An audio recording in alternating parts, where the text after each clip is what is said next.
Hello नमस्कार, स्वागत है आपका अचीवर्स आईक्यू एजुकेशन में।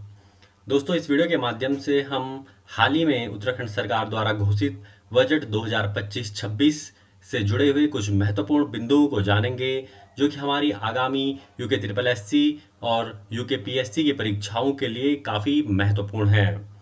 साथ ही साथ हम उन टर्मिनोलॉजी को भी जानेंगे जो अक्सर बजट में यूज होती हैं और उनकी परिभाषाओं को भी समझेंगे। चलिए चलते हैं हम बजट की ओर। सबसे पहले जानते हैं बजट किसे कहते हैं।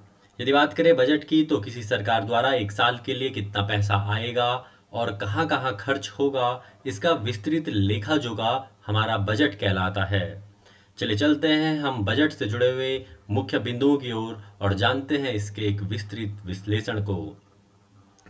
यदि सबसे पहले बात करें, सरकार ने इस बार 1,01,175.33 करोड़ का एक विशाल ऐतिहासिक बजट पेश किया है। यह पहली बार है कि उत्तराखंड सरकार ने 1 लाख करोड़ के पार का बजट पेश किया है। यदि बात करें इसके तुलनात्मक अध्ययन की, तो यह बजट हमारे पिछले बजट जो कि 2024-25 से 13% अधिक है। इसीलिए यह एक ऐतिहासिक बजट है, क्योंकि यह पहली बार 1 लाख करोड़ के पार गया है। यदि बात करें वर्ष 2024-25 के बजट की, तो उत्तराखंड सरकार का 2024-25 का जो कुल बजट था वह था 89,230.07 करोड़। इस बार का बजट हमारा 13% अधिक है। चलिए चलते हैं हम आगे के मुख्य बिंदुओं की ओर और बात करते हैं बजट के प्रमुख आंकड़ों की। जैसा कि हमने जाना, वर्ष 2025-26 के लिए सरकार का जो एक अनुमानित बजट है वह है 1,01,175.33 करोड़। हमारा पिछला बजट था 89,230.07 करोड़। आइए चलते हैं सरकार के वर्ष 2025-26 के आय व्यय के अनुमानित आंकड़ों की ओर। सबसे पहले बात करते हैं राजस्व व्यय की। सरकार ने वर्ष 2025-26 के लिए जो राजस्व व्यय का एक लक्ष्य रखा है, जो एक अनुमानित लक्ष्य रखा है, वह है 59,954.65 करोड़ का। आइए जानते हैं राजस्व व्यय किसे कहते हैं।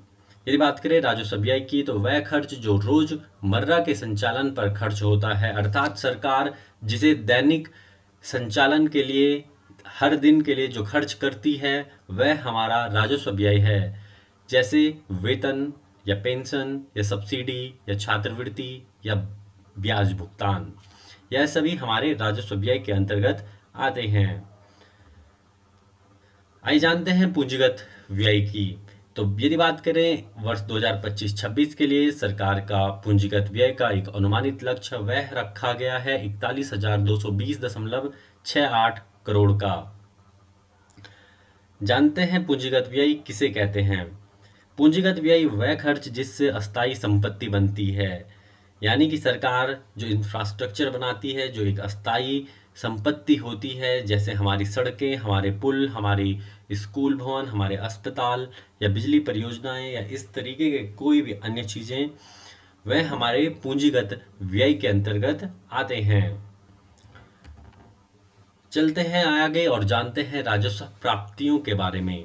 यदि बात करें रेवेन्यू रिसिप्ट्स की, तो सरकार ने 2025-26 के लिए इसका अनुमानित लक्ष्य रखा है 62,540.54 करोड़ का। राजस्व प्राप्ति सरकार की वह आय जिसे वापस नहीं करना होता, जैसे कर या फीस या जुर्माने, ब्याज आदि, यह सभी हमारे राजस्व प्राप्ति के अंतर्गत आते हैं। जानते हैं पूंजीगत प्राप्ति के बारे में। यदि सरकार के वर्ष 2025-26 की पूंजीगत प्राप्ति का जो लक्ष्य है वह है हमारा 38,494.21 करोड़ का।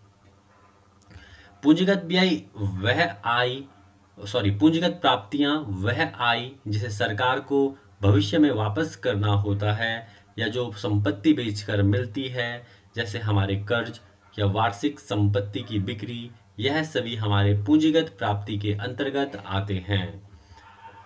जानते हैं हम राजस्व अधिशेष के बारे में। वर्ष 2025-26 के लिए सरकार ने हमारा जो राजस्व अधिशेष है यानी कि रेवेन्यू सरप्लस है वह लक्ष्य रखा है 2586 करोड़ का। जानते हैं राजस्व अधिशेष किसे कहते हैं? जब किसी सरकार की कुल राजस्व प्राप्तियां उसके राजस्व व्यय से अधिक होती है तो उसे राजस्व अधिशेष कहते हैं।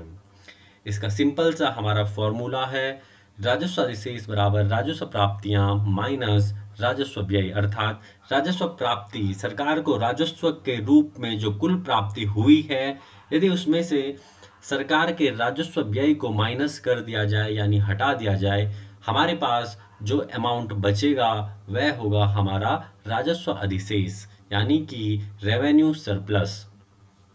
चलते हैं आगे और जानते हैं हम राजकोषीय घाटे के बारे में।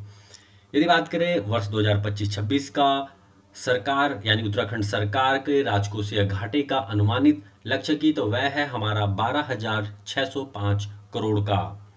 राजकोषीय घाटा जब सरकार का कुल व्यय उसकी कुल आय जिसमें से कि कुल आय में से यदि उधार को छोड़ दिया जाए से अधिक हो जाता है। क्या अधिक हो जाता है? हमारा कुल व्यय। तो उस अंतर को राजकोषीय घाटा कहते हैं। यदि इसके फॉर्मूले की बात करें, यदि हम कुल आय में से उधार माइनस कर दें यानी कि सरकार की कुल आय में से हम उसमें के जो सरकार के उधार या ऋण लिए हैं उन्हें माइनस कर दें, जो हमारे पास बचेगा यानी सरकार के पास बचेगा उसे कुल व्यय में से माइनस कर दें यानी कि सरकार के द्वारा जो कुल व्यय कुल खर्च किया है वह उसमें से हम बचा हुआ कुल आय माइनस कर दें तो वह हमारा राजकोषीय घाटा कहलाता है। चलिए चलते हैं आगे और जानते हैं बजट के केंद्रीय फोकस के बारे में। वर्ष 2024-25 के लिए भी सरकार ने ज्ञान मॉडल के आधार पर अपने बजट को निरूपित किया था। उसी मॉडल के आधार पर सरकार ने पुनः वर्ष 2025-26 के लिए ज्ञान मॉडल रखा है। ज्ञान में जी का अर्थ है गरीब, वाई का अर्थ है युवा, ए का अर्थ है अन्नदाता अर्थात हमारा किसान और एन का अर्थ है हमारी नारी यानी कि हमारी महिलाएं। यही चार समूह बजट की सबसे बड़ी प्राथमिकता है। चलिए चलते हैं आगे और जानते हैं हम इस टेबल के बारे में।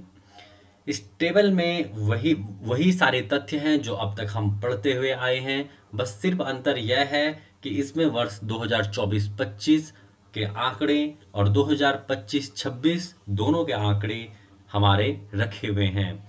इन दोनों के माध्यम से आप आपस में कंपेयर कर सकते हैं कि सरकार ने 2024-25 के लिए किन लक्ष्यों को रखा था और वर्ष 2025-26 के लिए किन लक्ष्यों को रखा है।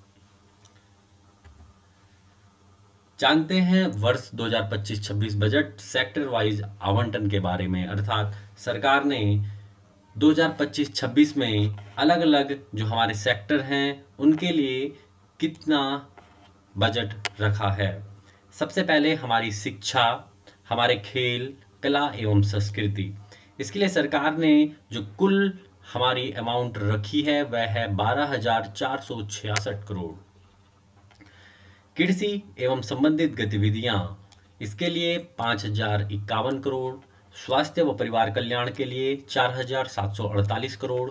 सामाजिक कल्याण एवं पोषण के लिए 4,509 करोड़। ग्रामीण विकास के लिए 4,363 करोड़। जल आपूर्ति और स्वच्छता के लिए 3,131 करोड़।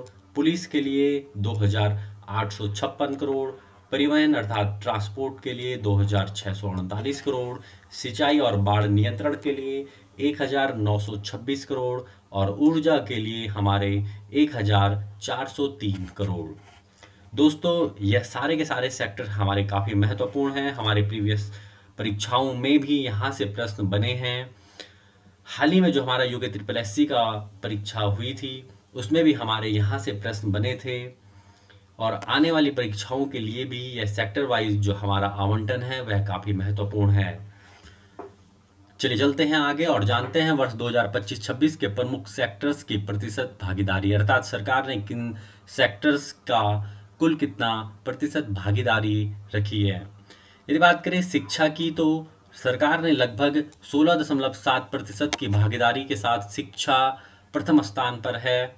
हमारा स्वास्थ्य लगभग 6.4% भागीदारी, ग्रामीण विकास लगभग 5.8% भागीदारी, जल आपूर्ति व स्वच्छता 4.2% भागीदारी, सड़क ब्रिज के लिए 3% भागीदारी और ऊर्जा 1.9% भागीदारी। दोस्तों, हमारे जो पूरा बजट था उसके जो मुख्य बिंदु थे, जो हमारी परीक्षाओं की दृष्टिकोण से महत्वपूर्ण थे, वह इस वीडियो के माध्यम से हमने आपके सामने प्रस्तुत किए हैं। यदि आपको हमारी द्वारा दी गई जानकारियां यूजफुल लगती हैं तो आप हमारी वीडियो को लाइक कर सकते हैं, अपने दोस्तों के साथ शेयर कर सकते हैं और हमारी आने वाली वीडियो के लिए हमारे चैनल को जरूर सब्सक्राइब करें। Thank you and thanks for watching.